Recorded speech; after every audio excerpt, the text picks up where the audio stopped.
Well, here's something that's interesting. All right, go ahead. All right, anyway. Janet Malone, 68, of Dubuque, Iowa, is facing civil and criminal proceedings under a law intended to help investigators track large sums of cash tied to criminal activities such as drug trafficking and terrorism.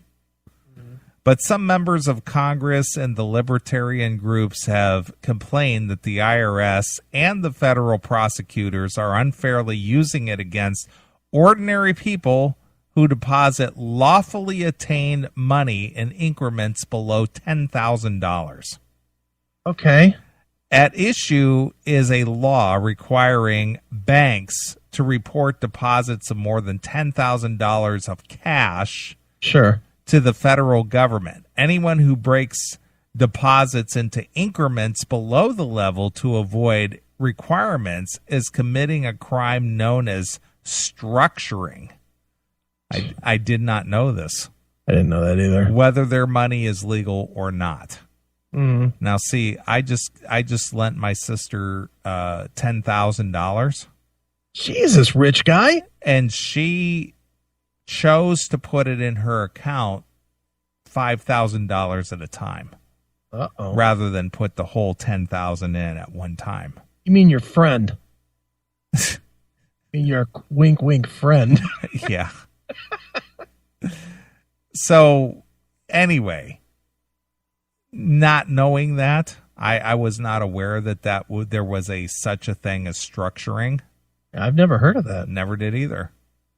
The IRS has increasingly used civil forfeitures proceedings to seize money from individuals and small businesses suspected of structuring violations, according to a review by the Institute for Justice, a libertarian group. Yeah. The agency seized $242 million in 2,500 cases from 2005 to 2012. None of which they even remotely deserved. Right. Go ahead. A third of which arose from nothing more than cash transactions under $10,000. Mm-hmm. Nearly half was returned after owners challenged the action, often a year later. Some of the depositors had broken up the deposits to save their banks from having to submit paperwork, or because they mistakenly believed it was a way to avoid unwarranted government scrutiny. The Treasury Department receives millions of reports every year, and deposits above $10,000 thresholds incur no additional fees or taxes. Mm-hmm. Facing criticism of the practice, the IRS announced in October that investigators would no longer seize funds in cases involved legal sources of money unless there were exceptional circumstances, and would focus on illegal sources. A U.S. House subcommittee is expected to hear testimony about the practices on Wednesday at a hearing called Protecting Small Businesses from IRS Abuse. So if you're depositing, $10,000 or more, if you're breaking it up, supposedly that's illegal. Well, thank God. I didn't even know that. Thank God I'm poor. I had no idea about that. No, that is interesting. Yeah. Larry Salzman, an attorney with the Institute for Justice, criticized the government's case against Malone given its declared shift in its practice. This is shocking because it demonstrates that the prosecutors are not taking seriously the IRS alleged policy change not to prosecute legal source structuring, he said. Mm-hmm. After the policy change, federal prosecutors in Iowa agreed to return money the IRS seized from two people accused of structuring, including a restaurant owner who had $33,000 taken and a doctor who fought to get back $344,000 in earnings from his medical practice. But prosecutors declined to drop the civil forfeiture case over the $18,775 the IRS seized from Malone. Jesus Christ. So this old 68-year-old lady Mm-hmm. got her own almost $19,000 swiped away from her, and they won't give it back. Fucking scum. I know. Instead, they added a misdemeanor criminal charge last week. Allegedly, she willfully violated the law after her husband had been warned against the practice 4 years earlier. Yeah, well, her husband is dead. Well, there we go. Malone is expected to plead guilty next week and let the government keep the money under the plea agreement filed Monday. The charge carries up to a 1 year in jail and a $250,000 fine. Gotta be fucking kidding me. IRS agent Jeff McGuire first went to Malone's home in 2011 to investigate alleged structuring by Ronald Malone, who was dying of cancer. Ronald Malone admitted that the bank deposits totaling $35,500 he had made could appear to be structured, and signed a form acknowledging he had been warned about the law. No charges were filed. Janet Malone was present for part of the meeting.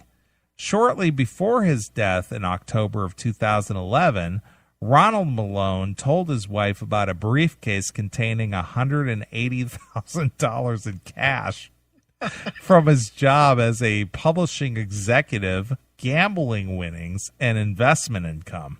Right. She deposited some of it in increments between $5,800 and $9,000. Mm-hmm. The IRS obtained a warrant to seize it based on suspicion that the transactions were meant to avoid reporting requirements. Hold on now. How can they do that? Well, again, They just don't want to put it in the bank. I get You're that. not allowed to do that? I guess not. You have to put your money in the bank. No, you don't. You don't have to put it in the bank, but for whatever reason, she wanted to deposit it because maybe perhaps she's paying her like her mortgage or something. Who knows? Well, so what if, let's say I had $30,000. Okay. Okay. And I put in $9,000 because I want to keep $20,000 for what I'm thinking about buying a car and I want to pay cash for Right. it. So I put in $9,000. And then a month goes by and I haven't decided to buy the car, or I've decided I want to buy a lesser car and I need to put more money in the bank to pay my bills. So I put in another $9,000. Sure.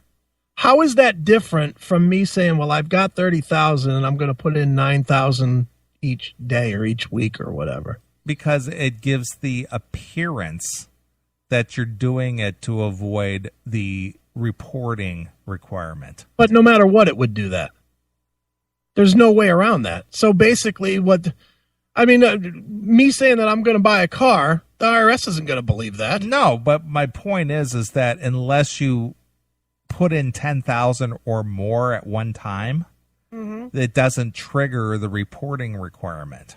So if you have more than $10,000 in hard cash, you better go to a notary and get a thing saying, I'm holding this money because I'm planning to do something with it. Well, no, if you deposit it in an account.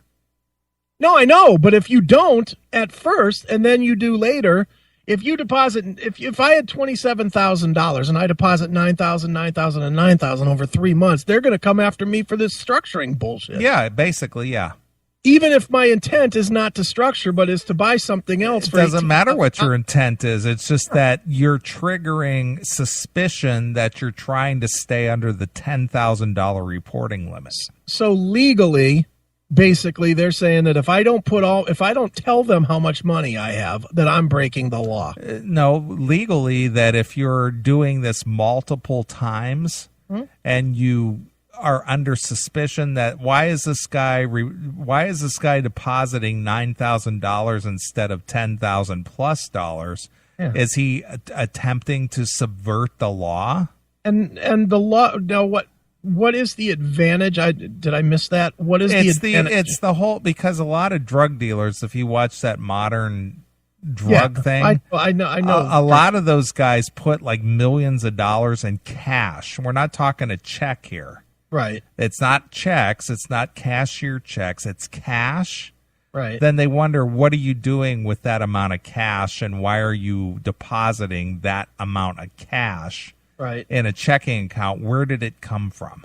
right. Well, that's not who I mean, though. I know the drug dealers, but I mean, what is the advantage to Joe Normal to because it's the 9,000 versus 10,000? Because it's the hassle, because you have to fill out this paperwork. Oh, but it's not a tax thing. No, it's not a tax thing, but it's just the hassle that you have to go in, fill out this paperwork. It has to go to the government. They hold your cash. They verify the cash. Hold your cash? Yeah, they do. Hail and kill, caller. You're on the air. Anybody that's avoiding paying tax or trying to do the right thing stinks. Kerry Packer said, you need to pay your tax, but you don't need to tip them. But it makes me sick when I hear stories like this, because I'm trying to do the right thing and pay all the tax that I need to, and just because people have money, they think they can avoid this stuff. Yeah. Well, they figure out how to do it, so that's why they have lawyers, and that's why they have accountants, and that's why they have all these people who do this kind of stuff. They do their bidding for them, Well, I mean, I suppose if they do it legally, it's all right. Well, it is legal, but if it throws up a red flag, these guys are more than willing to swoop in there and just grab up whatever you got and say, well, this is ours now, and then they might give it back if you prove them wrong. Oh, that sucks. It does suck. Yeah.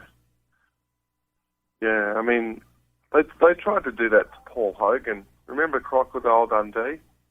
The Australian government tried to accuse him of not paying all his tax on those movies because they were so huge, and he took them to court and he won. It's just okay then, Tim. Thanks so much for calling. All right, and just by the way, Ron Keel, a platinum artist, Chris? I don't think so. Hail and Keel. Yes. He did go platinum. Well, anyway, getting back to the discussion here. Yeah. I'll tell you a personal story. All right. Even way back in 1994, so we're talking, 21 years ago, mm-hmm. that law was in place. Mm-hmm. Well, I had a former girlfriend that wanted to buy a brand new car. Okay. And she had $10,000 she wanted to lay down on this car as a down payment. Okay. The car dealership basically told her only give them $990. 9,000. 9,900. Yeah, $9,900. Right. Okay. Yeah.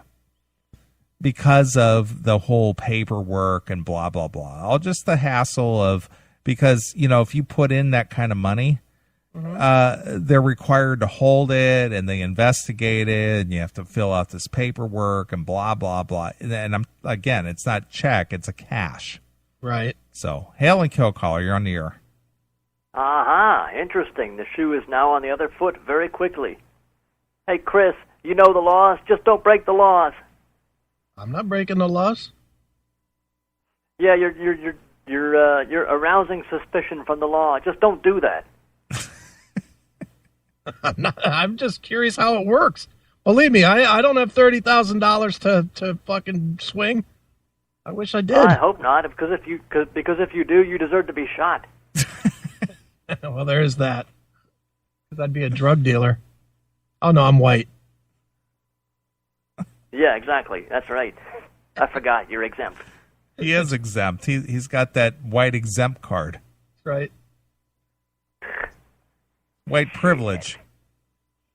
Fuck you, pal. All right. So to finish the story here, so you can get out of your cold office. Yeah, because I am cold. Let's see here. Janet Malone was irate when she learned of the 2013 seizure, noting that she didn't sign the form warning her husband and didn't remember details of the earlier visit because she was in a state of despair over her husband's health. You won't You won't prosecute a widow, Malone said, according to the affidavit. McGuire responded that the family had been given a pass from the IRS once. Spokesman for the IRS and the U.S. Attorney's Office declined to talk about how the case fits with the new policy, and Malone's attorney declined to comment. All right. So this elderly lady who attempted to put money in the bank, she did it in increments, and she basically, they told her, you're breaking the law and we're taking your money. So they'll just wreck the rest of her life. It's fine. So it's like, fuck you, we're taking your cash. It's fine. She probably had $19,000 total dollars to live on for the next 10 years. And they took it. Yeah. Fucking pieces of garbage. Yeah, go die a lonely old widow, you bitch. Exactly. Find a street corner to die on, you fucking hag. So, there you go. Well, I didn't get to all the stories tonight, so I'll hang on to some of them. Okay. But anyway, it's been a fun, spirited show. Sure. Spirited. Mm-hmm. Not hateful or angry. No. Spirited. Yeah, just lots of fun. There you go. All right. Well, again, we want to thank everybody. I can't believe 6 hours is blown by already. Oh, it went fast, didn't it? It went very fast. And thankfully, I got to do some yelling, which kept me warm. Right. Hail and kill caller, you're on the air. Oh, no, you don't, Chris. She's just looking for sympathy because she's a widow. Probably true. She's just looking for sympathy because she's a widow and because her husband died of cancer. Well, Fuck that shit. She doesn't deserve any sympathy. Yeah, she should be shot. Yeah, man. That's right. I'm with it. I agree, by Chris's logic. She will be with the when the death panels get a hold of her from Obamacare. Already debunked. Next. Nah, not yet. Death panels. Shit. We'll just take her to Ferguson and put her in debtor's prison. Right. I'm for that. And get all, was it David Copperfield, like? Fuck, what was that Dickens book with the I don't know, but I'm cold. Enough. That's right, because you can't read. We're all getting loopy. I think Chris just froze into a block. I'm fucking cold. Enough. Fucking hang up on Doghouse. I gotta fucking get out of this fucking office. I'm doing it first. I'm hanging up on you first. Go ahead. Right. Hang up. I don't give a fuck. All right. Well, anyway, are you used to the new mic now? I am. Does it sound like it? I mean, am I on it? I didn't hear any noise. I didn't hear any squeaking of the springs or nothing. Yeah, well, that's because I didn't touch it the whole night. I got it in the spot that I want it. There you go. Are you liking it? I do. It's nice, comfortable, easy. Good. And it stays out of the way when I'm typing and shit. Good. No banging on it. No beating on it. No, I don't like the sound. I don't like that sound.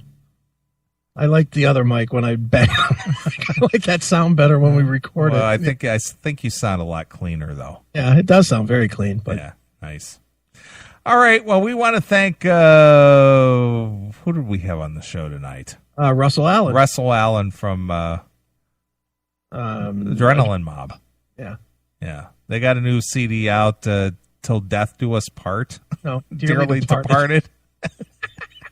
I know it's Valentine's Day and all. Till Death Do Us Part. Right. Dearly Departed. That's right. But, yeah, they got a new one out, Adrenaline Mob, Dearly Departed. If you like, it's pretty good rock. At least a couple songs I heard anyway. I thought it was good. That's good. That's good. Yeah. You know who's on the show next week? No, who is on the show next week? Your neighbor. Who's that? Chip's Enough. Chip's Enough, yeah. Yes, Chip has a new CD. He should just come down to the studio. Yeah, come on. Yeah. Let's not get crazy. He's not going to, travel 40 minutes. Come on, dude. He's not on tour. Yeah, no, seriously. He has a new CD called Strange Time, and it comes with a bonus EP with Steven Adler and Chip's Enough. And I'm not going to lie, it's a lot better than I thought it was going to be. Wow, you were skeptical again. Yeah, I did not think it. Well, dude, when we did that, the stroke or whatever. Yeah. That was really not good. That was just a goofy video. But the song was terrible too. And this is pretty damn good. He's got some good people on it. He's got Slash, I think, played on one of the tunes, and And Steven Adler's on a bunch of this shit. Robin Zander's on some of this shit. The missing persons chick is on one of the tunes. Oh, wow. It's pretty good, actually. It's not bad, and Chip sounds pretty good singing. Nice. So we'll play some of that next week, and Chip will be on the show. All right, cool. All right, let's go. I'm fucking sitting here shivering. All right. Well, since we're talking about Chips enough, let's play something from his new release, just called Strange Time. All right. Got a song? Do you have The Game? The Game. It'd be like number 13. No, I only got 10 songs on this.